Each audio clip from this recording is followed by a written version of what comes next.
today. To bridge the gap between now and UFC 315, the UFC brings us UFC Des Moines, Iowa. Yep.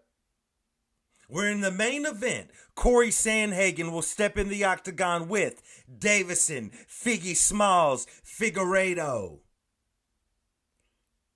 Also, in the co-main event, what about Henner de Ritter stepping in there with the All-American Bo Nickel? And also, Misha Tate's fighting. All of this and more on today's episode of Matter of Fact MMA. What's up? What's happening? Let's go. What's up, guys? We right back at it. We right back with it. It's your boy, Matt. And we are here to go over UFC Des Moines going down in in Des Moines, Iowa this Saturday, while the UFC has once again to fill a time slot with ESPN, so we got to bridge that gap. We need something to watch in between now and then, you know what I'm saying? Not like they're going to leave you alone and let you watch the NBA playoffs. No, you're getting UFC in Iowa. Yeah. Let's get down to it, man. We're not going to go over all the fights on this card, but let's get down to it. You know, I'm just messing around. I actually do enjoy some of the fights on this. So let's start out with the main event. As Corey the Sandman Sandhagen steps in the octagon with Davison Figueiredo. Very interesting battle here at bantamweight.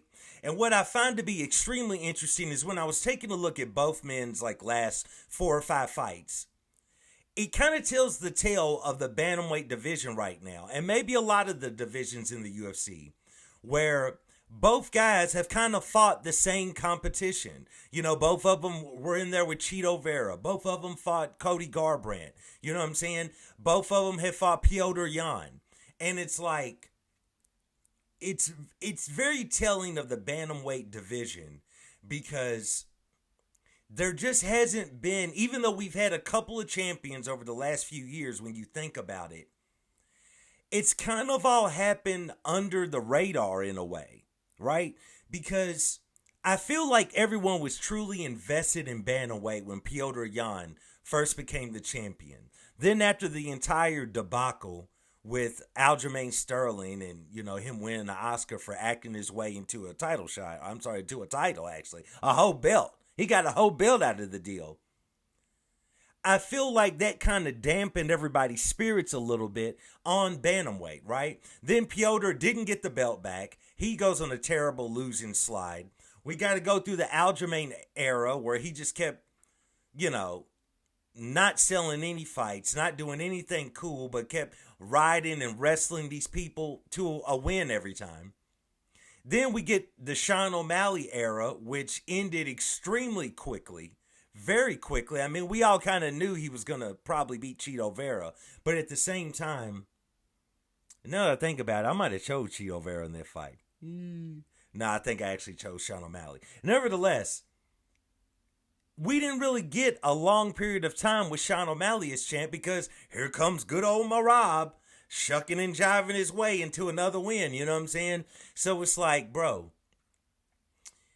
It's weird, but it hasn't been a lot of fun at bantamweight, even though the bantamweight fighters are some of the most skilled and best fighters on the entire roster. So right now, what we have is we have a great main event. But when you talk about who both men have beaten to get there, they've beaten the same guys.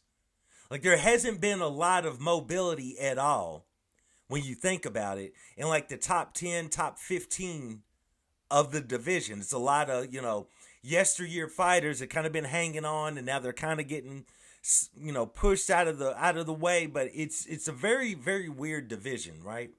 So when I'm looking at this from a betting side, everyone, you know, most you know, sports books, most, you know, your betting apps, they all have Corey Sandhagen as a tremendous, huge favorite. And I guess I don't really have too much of a problem with that. I've seen people kind of talking about they didn't really think that the margin or the gap should be that wide. But in my opinion, I kind of feel like this is Corey Sandhagen's fight to lose. I'm not saying that Davison Figueiredo is washed, that he's not a good fighter, former champion, probably will go down in the Hall of Fame more than likely, given what he did at flyweight. But nevertheless, though, his bantamweight run has been really good, but at the same time, when you really think about it, I don't see Davison Figueiredo ever coming close to beating Merab. I definitely don't see him ever beating Umar Nurmagomedov. And in a way, Corey Sandhagen's so tricky because what you could really accuse Corey of is when the pressure is on, the lights are the brightest, and we need for you to go in here and get a win so you can get a title shot. Or you can, or heaven forbid if he ever gets a title shot. He usually doesn't win that fight. Now he might lose by decision and it wasn't really his loss, aka TJ Dillashaw. But still, he doesn't really rise to the occasion, right?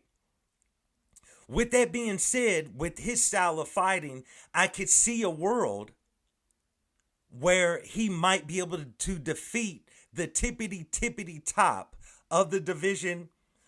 And I just don't feel like Davison Figueiredo is able to pull that off at this point in his career. I think he's a weird fighter in the sense that he's slightly a little bit too heavy for flyweight, so it would almost kill him to make that weight. But he's a little bit too short, and his range is a little bit too short for bantamweight. So he's kind of in a weird place. With that being said, he can crack. He has pretty good wrestling. He has extremely good scrambles. If he needs to, he'll snatch up your neck in a rear naked choke. He's an outstanding fighter. But I feel like Corey Sandhagen at bantamweight, of course not at flyweight, of course. Corey Sandhagen couldn't make flyweight. But Corey Sandhagen at bantamweight, I feel like is a step ahead on all sides, on all fronts, that Davison Figueiredo could actually give him. I feel like Corey Sandhagen just checks all the boxes. So in my opinion, Corey Sandhagen goes out there. I actually feel like he's going to win this fight. It's, when you're looking at all the betting, all the sports books, they're all predicting like a 5-round decision win. But I could easily see it going to a 5-round decision win, but I could also see a world where Corey Sandhagen stops Davison Figueiredo. I could definitely see a world where that happens, especially by it being a 5-round fight. The pace that I believe Corey Sandhagen can put on Davison on the feet and still neutralize him as far as any wrestling or grappling. I think by about the end of the 4th round, early 5th round, I think Corey Sandhagen might get him out of there. That's no shot to Davison Figueiredo. I've always been a Figgi Smalls fan, but I just think he's a little bit too late in his career to be stepping in there with Corey Sandhagen. Corey Sandhagen, a tall, rangy, you know what I'm saying? Huge amount of range over a lot of his opponents there at bantamweight. I just don't feel like Davison Figueiredo is going to have the size, or he's not going to be able to get the torque in the grappling, in the wrestling exchanges, I don't believe. Not saying he won't get him to the ground at least once, and I know it's not really his forte, but I got to go with Corey Sandhagen to go out there and get the win. How about the co-main event where we have Rener de Ridder stepping in the octagon with Bo Nickel? Here's the thing, man. Bo Nickel's one of these guys that is coming in with all the hype. Everyone's behind him. He's, undefeated, all of these things. But he's just not clicking. He's not checking all the boxes to real MMA fans to be put into that spot. He hasn't really beaten anybody to be put into that spot. We haven't been wowed or seriously intrigued or blown away by his performances, aside from guys that were on their way out of the octagon or never actually truly made it in there, contender series fighters, stuff like that. Wasn't a dominant win over, over your boy from Scotland. I can't remember his name right now. Paul Craig. It wasn't a tremendous win over him, so I'm just kind of like, bro,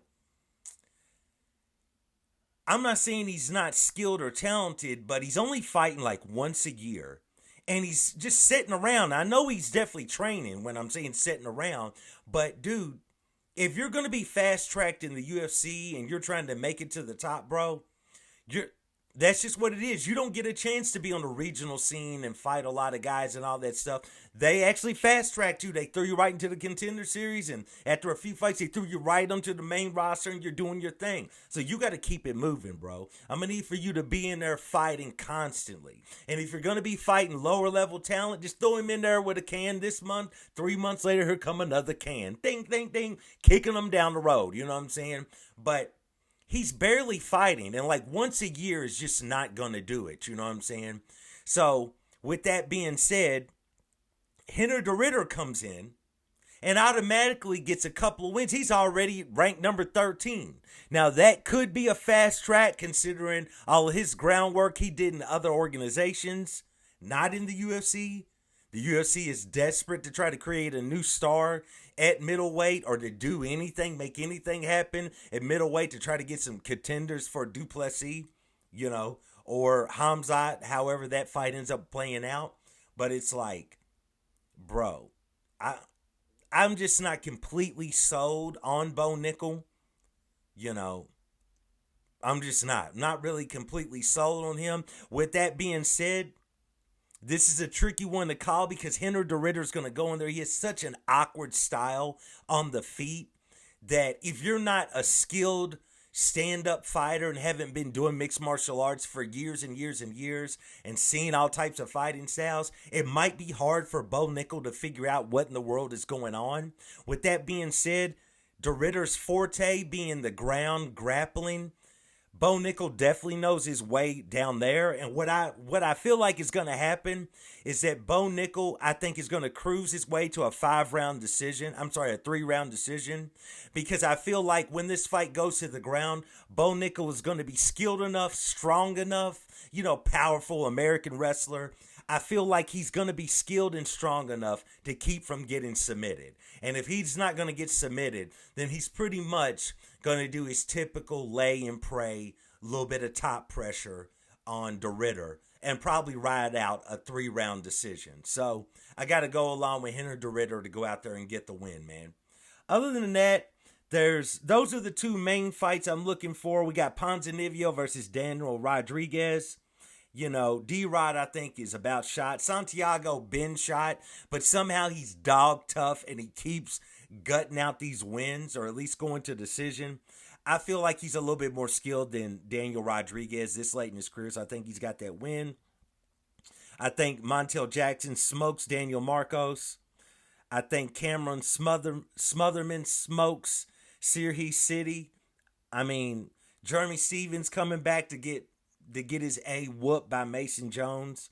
You know what I'm saying? Misha Tate and Yana Santos are going to put everyone to sleep. I think Misha Tate rides a 3-round wrestling decision, essentially, because Yana Santos has no takedown defense.